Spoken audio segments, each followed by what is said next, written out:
You know what the real connection between Dr. King's speech and sports is? Let me tell you. Today reminded me of another day that I was talking about Dr. King with my late father, and he brought sports into it in a way that I would never have expected.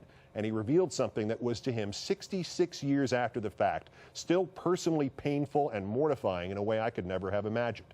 He was in the hospital then. He spent 7 months in surgical ICU, and he was never more noble than when he was there. And we were talking about Martin Luther King. You can't really remember what this country was like before integration, he said. He was right. I remember the protests of the mid and the late 60s. I remember the night Dr. King was shot. That aspect of the world before then, kind of just a bad dream. My father paused. You know, I saw Satchel Paige pitch.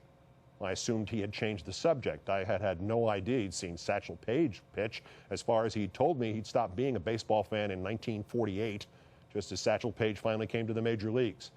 This was before he was in the majors, my father explained. I saw him pitch for the New York Black Yankees at Yankee Stadium during the war. What year would that have been, Keith? 42, 43? I told him it was 1941. The year I turned 12, he said. I think I went to several games. He was phenomenal. He was everything they said. And you know, not once did I wonder, why wasn't he pitching for the white Yankees?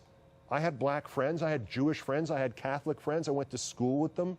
There was no prejudice where we lived in the Bronx. There really wasn't. It was great.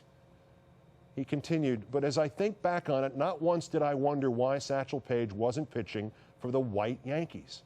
Only years later, he said, did it dawn on me that what I thought was the reason, that maybe I had been told was the reason, was a terrible, terrible lie.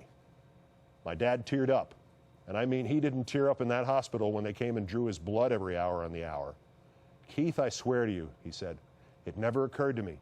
It never occurred to anybody I knew that he couldn't play for the other Yankees. We just assumed he didn't want to, that none of them wanted to.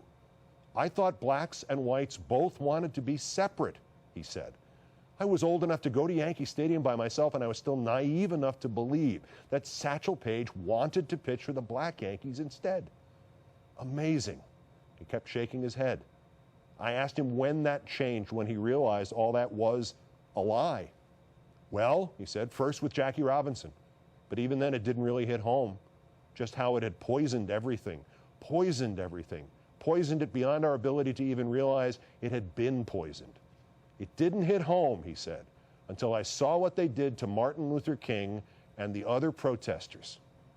And that's why segregation survived so long, my dad said. Not just because there was racism, but because there were people who were not racist and still didn't ask. Why are people kept apart because of color? The same people who never asked, why isn't Satchel Paige pitching for the white Yankees? Or never asked, why aren't there any black people living in this neighborhood out here in the suburbs? My dad looked at me and said, getting people to ask that's what Martin Luther King did for this country and for me. And my dad smiled.